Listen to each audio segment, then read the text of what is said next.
They did not throw me out quietly. They did it under fluorescent lights with a printed agenda and 32 folding chairs arranged in a neat semicircle. The Ridgewood Estates Homeowners Association meeting started at 7 sharp. By 7:05, my name was already on the screen. Agenda Item 4, the HOA president said, clearing his throat. Resident compliance issue. My mother was the first to stand.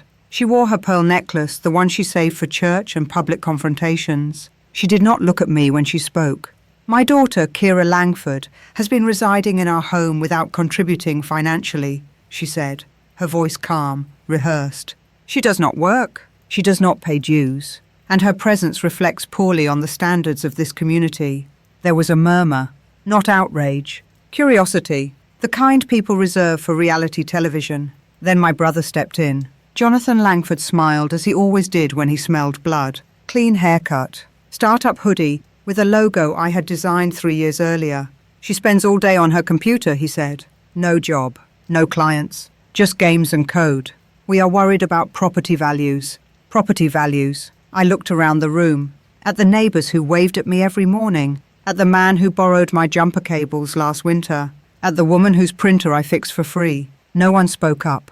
The vote passed in under 2 minutes, 72 hours to vacate. That night, my mother stood in the kitchen with her arms crossed while Jonathan Langford leaned against the counter, scrolling on his phone.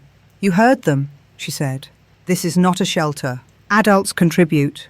I did contribute, I said. Jonathan Langford laughed. Writing code in the basement is not a contribution, Kira Langford. This is the real world. I packed my backpack. Laptop. Charger. External drive. When I reached for my bag, Jonathan Langford picked it up first and tossed it into the garage. It hit the concrete with a hollow thud. Maybe the cold will teach you the value of real work, he said. Well, he said. I did not argue. I walked out into the night and sat in my car for breath fogging the windshield. Ridgewood Estates looked perfect under the streetlights. Trim lawns, white fences, carefully curated success. I opened my laptop. The screen flickered, then stabilized. I logged into a private repository. Blue Trace, Core, Architecture. Owner, Kira Langford, Carter. While my family was congratulating themselves for restoring order, a live dashboard updated on my screen. Freight routes recalculated. Latency optimized. A system they did not know how to maintain quietly depended on my code to breathe. I checked my bank alerts. The standing transfer scheduled for midnight had already been flagged. I cancelled it. For 5 years, a shell company I owned had been sending money into my family's accounts every month. They called it consulting revenue, a lucky break. Proof that Jonathan Langford was a visionary CEO. It was me. The mortgage payment, the HOA dues, the lease on Jonathan Langford's car, all of it. I leaned back in the driver's seat. They thought they had evicted a burden. What they had actually done was default on their only creditor. I closed the laptop and started the engine. 72 hours, they said. That was generous. They had no idea the countdown had already started. I did not go back to the house. That was the first boundary I set, and it felt like cutting a live wire with insulated gloves. Clean. Controlled. No sparks. I drove to a 24-hour diner off Highway 26, the kind with cracked vinyl booths and a pie case that never quite closed. I ordered black coffee and a grilled cheese I did not touch. My hands were steady, but my jaw ached from clenching. At 12:01 a.m., my phone, then my phone lit up. A text from my mother, Kira Langford. The mortgage payment did not go through. Did you forget to transfer money from your little account? Answer me, my little account. I stared at the words until they blurred, then sharpened again. I did not respond. Another message came in, this time from Jonathan Langford. This is not funny. The HOA fee bounced too. I cannot have a late mark right now. I have investors watching everything. Investors. He still said it like it was a magic spell. Like the word itself could summon money into existence. I opened my laptop and connected to my secure hotspot. The dashboard for Vector Hall loaded in under 3 seconds. A black interface. Green metrics. The heartbeat of a company that thought it could survive without its heart. Blue Trace did not look like a startup from the outside. It looked like confidence. A sleek website, glossy press photos of Jonathan Langford in a fitted blazer, smiling with his arm around shipping containers like he owned the ocean. He talked about efficiency and innovation as if those were personality traits. But inside, it was held together by one thing: my architecture. 3 years ago, I wrote the routing engine that turned chaos into a clean line. I built the decision tree that rerouted freight in real time when weather shut down passes and carriers tried to gouge small businesses. I did it on sleepless nights in the basement, my knees pulled to my chest, hearing my mother laugh upstairs at Jonathan Langford's CEO calls. Jonathan Langford told everyone he founded Blue Trace with grit and vision. I wrote the grit. I wrote the vision. He never understood what I did. He only understood the applause it brought him. My mother used to say, "You are so lucky Jonathan Langford is successful. He will take care of us." I used to nod, because it was easier than explaining. The truth was uglier. I was the one taking care of them, and Jonathan Langford was the story they preferred. The next morning, I checked into the Kimball Inn under a holding company name. I paid for a week up front. I asked for a room facing the parking lot, not the trees. I wanted to see cars coming. I wanted warning. By noon, the call started. My mother left a voicemail, her voice breathless and furious. "Kira Langford, your father is at the bank. They are saying there is not enough in the account. This is sabotage. You are sabotaging your own family. You need to come home and fix what you broke." Then my father's voice, deeper, louder, like he could still make walls shake through a phone speaker. "You think you can play games with me? You have 72 hours to get your act together. You put the money back or you are dead to me. And I swear I will get the police involved." Dead to him. I sat on the edge of the hotel bed with my laptop open and my shoes still on. For a long time, those words would have crushed me. Not because they were true, because I had been trained to treat his anger like weather. Unpredictable, dangerous, something you had to respect to survive. But I was not in his house anymore, and I was not his child in this moment. I was a creditor watching a borrower panic. I pulled up my folder labeled Highland Crest Group. 6 months ago, I bought the non-performing note on my parents' mortgage through an anonymous trust. At the time, I told myself it was protection, a way to keep them safe from Jonathan Langford's spending and my father's pride. The bank did not care who purchased it. They only cared that someone took the risk off their books. My parents received a letter saying their mortgage had been transferred to a new servicer. They probably tossed it in the junk drawer with expired coupons and church flyers. They never read anything unless it praised them. I opened the loan agreement. I scrolled to the default provisions. They were already in a fragile position. Payments made late, barely on time, always IBR interest heavy. A house that looked solid from the street but was being held up by denial and monthly miracles. Miracles I used to fund. I created a new document and typed the header without hesitation. Notice of default and intent to accelerate. The words felt cold on the screen.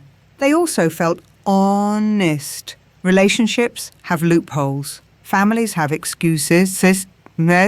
Excuses? Contracts do not. I added a clause requiring inspection of the collateral. That meant I could legally enter the property to assess the asset. I could walk through the living room where my mother hosted her little HOA coffee circles. I could step into the basement where Jonathan Langford used to toss my laundry basket aside like it was trash. I could, but I would not. I did not need to invade their space to take my power back. My phone buzzed again. A new voicemail from Jonathan Langford, and his tone was different. Less smug, more frantic. "Kira Langford, listen. I am willing to talk. Mum is being dramatic. Just tell me what you want. We can work something out." Work something out. He meant, give me back what you were giving us, and we will pretend you were never important. I closed the voicemail and opened another window. I logged into the Blue Trace corporate account management portal using credentials that were still active because Jonathan Langford never bothered changing them. He never believed I mattered enough to lock out. I navigated to the licensing page. The core engine was registered under an entity that sounded boring enough to be ignored. Carter Systems IP. Owner, me. I hovered my cursor over the suspend license button. I did not click. Not yet. Anger is cheap if you spend it fast. It burns hot, then leaves you empty and embarrassed. I was not going to burn. I was going to invest. I opened a new email and typed a name I had not spoken to in years. Samuel Reed. Mason was my former co-founder on paper, my former best friend in real life, and Blue Trace's current general counsel. Jonathan Langford had hired him because Mason looked clean in a boardroom and knew how to talk to investors without sweating. Mason owed me, and he knew it. Subject line, we need to talk. Privately. Today. Then I wrote one sentence. Do you remember who actually wrote the core engine? I hit send. My hands did not shake. Outside, the Oregon sky hung low and grey, as if it was holding its breath. Inside, my laptop fans whispered steadily, and on my screen, the company that had erased me kept running on borrowed time.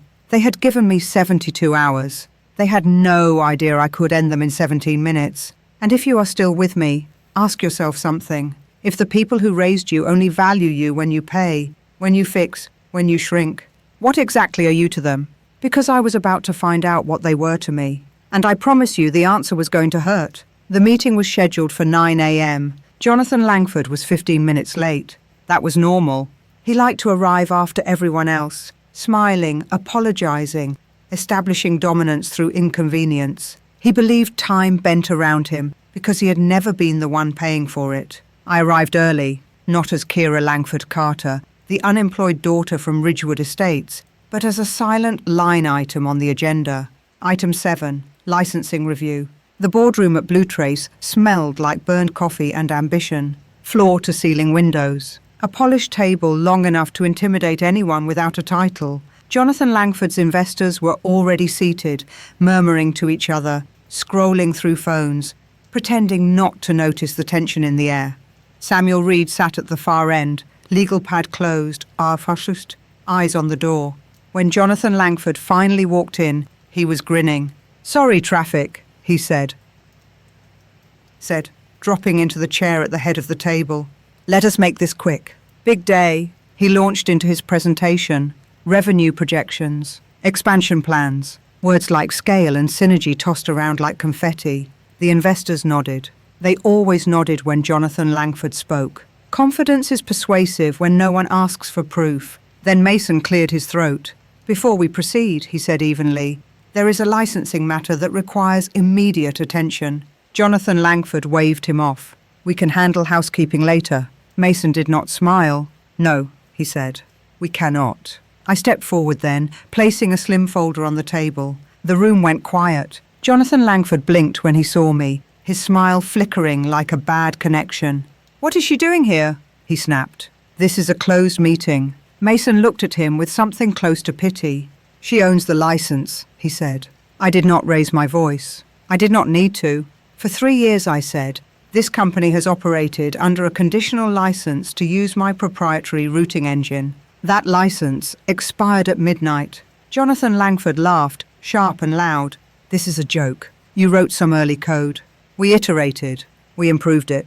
You layered marketing on top of it," I said. "You did not improve anything." I slid the document across the table. Termination notice, Guy continued. "Effective immediately." One of the investors leaned forward. "What happens if the license is terminated?" Mason answered before I could.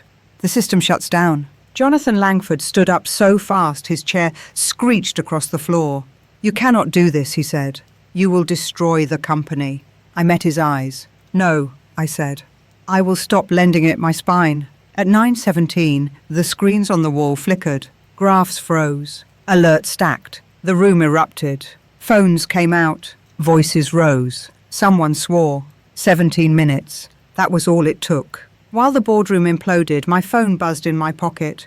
A notification from Highland Crest Group. Foreclosure proceedings initiated. Across town, a courier was taping a notice to the front door of the house I'd been thrown out of. A house my family never owned as much as they claimed. Jonathan Langford's voice cracked.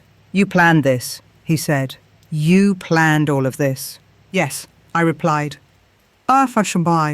Because planning is what people do when they are tired of being surprised by disrespect. The meeting adjourned without ceremony. There was no shouting on my way out, no dramatic chase, just silence. 3 weeks later, Jonathan Langford filed for personal bankruptcy. The startup dissolved quietly, its press releases disappearing from the internet one by one. Ridgewood Estates removed my family's name from the directory. They moved into a smaller place on the edge of town. I never visited. I bought a house an hour north, where the roads were quiet and the air smelled like pine instead of approval. I built a workspace that faced the mountains. I let my systems run without interruption. Sometimes my phone lights up with blocked numbers. I do not answer. People ask why I did not try to fix them, why I did not sit them down and explain.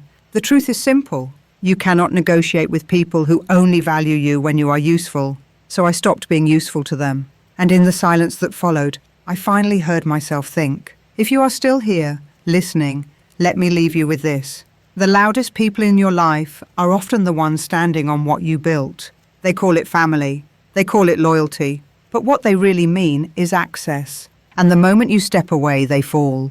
Not because you pushed them, but because you finally stopped holding them up. If this story felt familiar, if it hit closer to home than you expected, you are not alone. A lot of us grow up thinking we owe people forever, just because they share our last name. So tell me this. Have you ever been the quiet one, holding everything together while being treated like nothing? And if you were in my place, would you have walked away the way I did? Or would you have handled it differently? I read every comment. And sometimes the next story starts right there.